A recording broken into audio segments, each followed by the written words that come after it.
अस्सलाम वालेकुम रहमतुल्लाहि व बरकातहू। नसीब पर तशरीफ फरमा मोअज़्ज़िज़ हज़रात व सामीन, आज का ये इजलास जो ख़ास मकसद के लिए मुनक़िद किया गया है, माइनॉरिटीज़ इशू, मुसलमानों के मसाइल। यहाँ अपनी बात शुरू करने से पहले मैं ये कहना चाहूँगा कि जुल्म उसका, सितम उसका, जुल्म उसका, सितम उसका, हुकूमत भी उसी की। जुल्म उसका, सितम उसका, हुकूमत भी उसी की, और फरियाद करे किससे? अदालत भी उसी। फरियाद करे किससे? अदालत भी उसी की। अब सितम दरीजी ये है, उससे ज्यादा बदनसीबी, बदबख्ती ये है कि हमारे अपने, जैसा कि बचपने में बड़े बड़े शख्सियत बैठे हुए, उनके सामने मैं ज्यादा कह नहीं सकता कि एक लकड़हारा जंगल में लकड़ियां काटने के लिए जा रहा था, तो तमाम दरख्त रोना शुरू। उसमें से जो पुराना सही बूढ़ा दरख्त था, उसने पूछा क्यों रो रहे? बोले तो हमारे को काटने के लिए आ रहा, लकड़हारा। तो उसने कहा है कि अच्छा देखो, लोग जो हथियार से काट रहा, उसमें कोई हमारी जात का है क्या? हमारी जात का कोई है क्या? यानी लकड़ी? तो बोले है। वो है तो हमको नुकसान है, अगर वो नहीं रहा तो वो औजार हमको नहीं, पुराने हमको नुकसान नहीं पहुंचा सकते। आज यही हाल है कि आप देखिए, आप आज हुकुमरान जमात में, अपोजिशन जमातों में जो मुसलमानों के काज को नुकसान पहुंच रहा है, वो मुसलमानों से ही हो रहा है। इसको हम नजरअंदाज नहीं कर सकते। अगर रूलिंग पार्टी में जितने भी मुस्लिम कायदीन हैं, अगर उनको अपनी कौम का अगर एहसास हुआ होता, तो जहां पर नाइंसाफी की गई है तो उसके खिलाफ आवाज उठाते, मीटिंग में आवाज उठाते, उनको राग़िब करते कि देखो ये हमारे कौम के साथ ये नाइंसाफी हो रही है। आपने देखा है कि 10 यूनिवर्सिटी में वाइस चांसलर का तखल्लुस हुआ, एक भी मुसलमान नहीं। पब्लिक सर्विस कमीशन में जो आज़ादी के बाद से जब से कायम हुआ, एक मुस्लिम नुमाइंदगी होती थी, वहां पर भी खत्म हो गया। 12% रिजर्वेशन का वादा किए, ये हम आपसे भीख नहीं मांगे, बल्कि आप वादा करके आए। बाबा साहब 2 मिनट बैठा, ये बच्चे चाय बाद में दो जी, बैठा हुआ रखो। हम मांगे नहीं, हमारे को बहलाया फुसलाया गया। ये केसीआर की इब्तिदा से चॉकलेट पॉलिसी रही है। अब ये रोया जा रहा है कि हमको सेंटर से रोका गया। तो मैं ये पूछना चाहता हूं, से आपको 12% रिजर्वेशन का आपको इजाजत नहीं मिल रही, तो आपके स्टेट के जो स्कीमात हैं उसमें से तो दे सकते थे ना। हमारे अली भाई तो पूछाऊंगा, क्या उसमें से तो दे सकते थे ना? आप जो ना डबल बेडरूम दे रहे हो, कितने % दिए मुसलमानों? कितने % दिया? में कितने % रिजर्वेशन दिए? जो बच्चे हमारे बाहर जो ना जा रहे हैं, उनको आप स्कॉलर एक साल 2 साल तक पैसे नहीं मिलते हो। तो ये क्या है? ये मुसलसल हमारे साथ नाइंसाफी हो रही है, और मफाद परस्त टोला इस नाइंसाफी को बढ़ावा भी दे रहा है।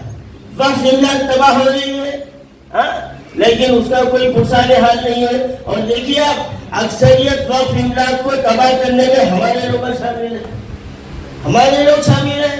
आप देखिए अखबार, हम 5 साल से कह रहे हैं कि वक्फ इमलाक को मुसलमान तबाह कर रहे हैं, सियासी बेरोजगार क्या करेंगे? उनको जो ना रूलिंग पार्टी में कोई पोस्ट नहीं मिला, बेरोजगारी में मुब्तला है, चलो वक्फ ज्यादा कर लूटो। और खुद हमारी हुकूमत भी चाह रही 3,500 एकड़ जमीन ये केसीआर खा गया हो। बैठे हुए एसपी वाले मालूम मेरे को, क्योंकि नजर रखे हुए हैं। 24 घंटे मेरे को अंदर भी हाउस अरेस्ट भी कर लिए थे, बहुत कुछ हो रहा। मैं डरने वाला नहीं हूँ। नच्छे निकलते बादे बाहरी रहा न लुकनी, नच्छे निखरते वादे बहारे राह लग अपनी, तुझे अकेलियां सूझी यहाँ बेदार बैठे हैं। अरे सुना है आज वो खंजर लिए तैयार बैठे हैं, यहाँ डर किसका है अनजान से बेदार बैठे। हक मांगने से मिलता नहीं, ये बात ध्यान में रख ले आप। हम मांगेंगे देव बोलेंगे, किसी की निराश नहीं है। हक हमारा है, हम भारत में बराबर के शहरी हैं, हम टैक्स अदा करते हैं, हम वोट डालते हैं, तो हमारा हक छीनना भी हमारा हक है। हमारा हक छीनना भी हमारा हक है। कब तक आखिर हम खामोश बैठे रहेंगे, कब तक डरेंगे, कब तक मुकाबले के लिए डरेंगे? अरे कितने दिन की दुनिया के लिए डरेंगे बताओ आप। अगर हमारी ऐसी बुजदिली की जिंदगी रही तो हमारी आने वाली नस्ल शर्मिंदगी से हमारा नाम लेना भी पसंद नहीं करेगी, हमारा नाम लेना भी पसंद नहीं करेगी। तो ये वक्त है कि अब इस वक्त मौका है, इलेक्शन आने वाला है और बड़े अच्छे वक्त में ये इश्यूज के ऊपर ऐसे इजलास रखे जा रहे हैं। मैं मुबारकबाद देता हूँ हमारे सिद्दीकी साहब को और इस इजलास के जो जिम्मेदार है मदीन साहब वगैरह सबको।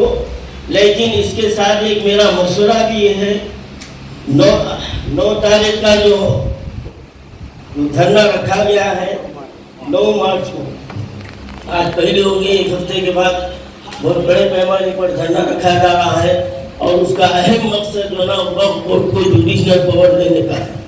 खैर वो मिलता नहीं मिलता जो कानूनदान हजरात जानते। मेरा एक नाखिस ख्याल ये है, अगर मजबूर होके दिए वक्फ बोर्ड को जुडिशनल पावर मिल गया तो ये सबसे पहले केसीआर अंदर जाता,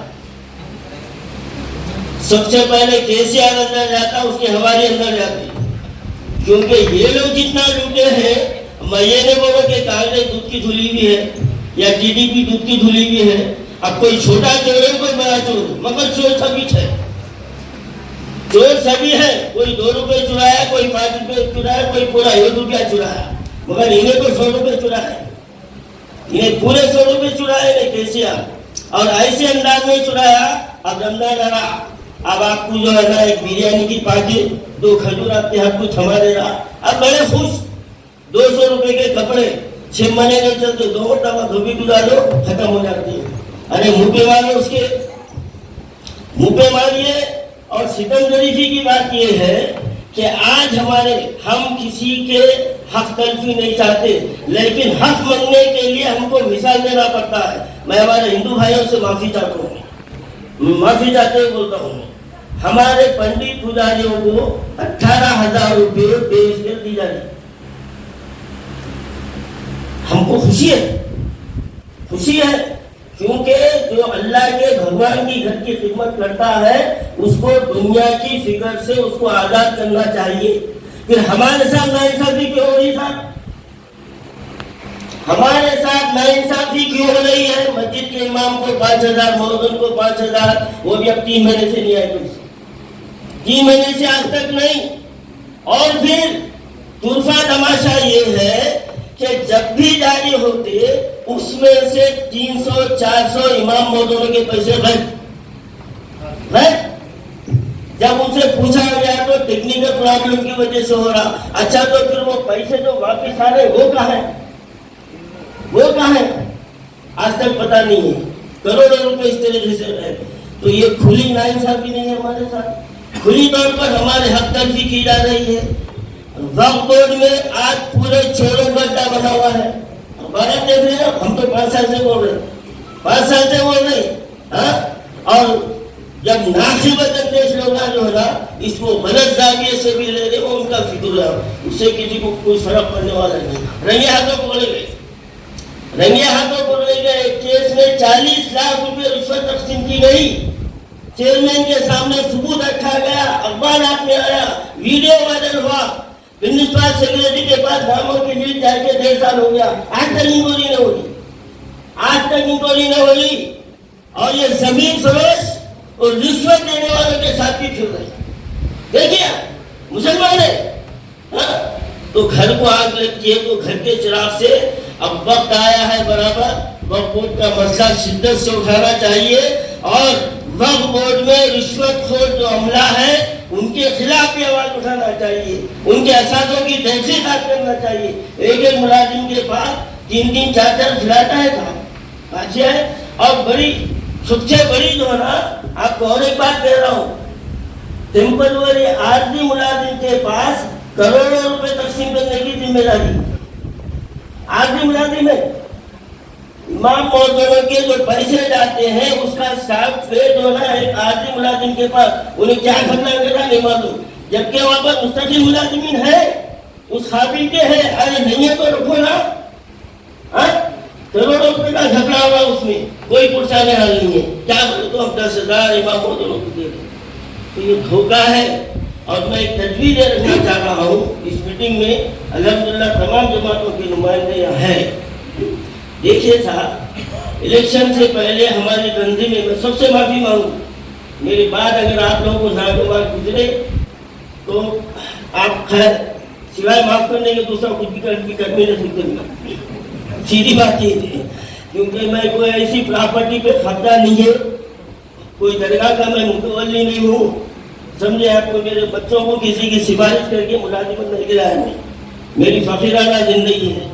अब इलेक्शन में जो जो वादे किए जाते हैं, तो सबसे पहला आपका जो है ना, वाकई आप खुलूस दिल से अगर मुसलमानों से हमदर्दी रखते हैं तो पहले ये बताइए आप कि आपकी पार्टियों से जो है ना मुसलमानों को कितने को टिकट देंगे आप। आज तक कोई पार्टी इंसाफ नहीं करी, आज तक कोई नहीं करी, ना कांग्रेस करी, ना टीडीपी करी, ना ये तो खैर बिल्कुल ही नहीं होता। हमने बेचारा एक 2 साल से जीता, उसको भी हक नहीं, ये चोर दरवाजे से जो ना भिजा दिए बाबा पढ़ने वाले।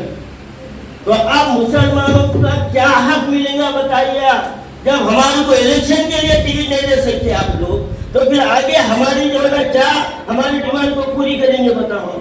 अरे जीते या ना जीते, कम से कम हमारी आबादी के हिसाब से तो हमको टिकट दो। हाँ, हमारी आबादी के हिसाब से तेलंगाना में हमारी आबादी कितनी है? 20%, दो 20%। अरे 5 आएंगे नहीं आएंगे, क्या आप जितने ठहरा पूरे पूरे कामयाब हो रहे? कोई भी नहीं हो रहा। और बगल ढालने में कि अभी हमारे नईम भाई कह रहे थे 5,000 ले लो, टिकट जीना है उसको दे दो। अब आपका जमीन जो गवारा दे रहा वो कर सकते हैं। अब फिर हमारे पास जो है बरकत के वोट का भी चलन है, मालूम है ना, बोलने की जरूरत नहीं है, बरकत के वोटा। अब वो जमीन जो गवा दे रहा था, मैं उसकी तफसील नहीं बोलता, अब फिर वो बात मेरी मजहबी चलेगा। तो बस मैं कहना चाह रहा हूँ कि कायदीन बैठे हुए हैं, आपका इखलास, मुसलमानों से हमदर्दी आपकी इस बात पे जाहिर हो जाती कि हमारे आबादी के हिसाब से आप मुसलमानों को नुमाइंदगी दीजिए, इलेक्शन में उनको आगे बढ़ाइए, समझे आप, आवाम में छोड़िए, ताकि वो लोग भी जो ना हमारे हक के लिए आवाज उठाए। मेरी बात कहते हैं, अपनी बात।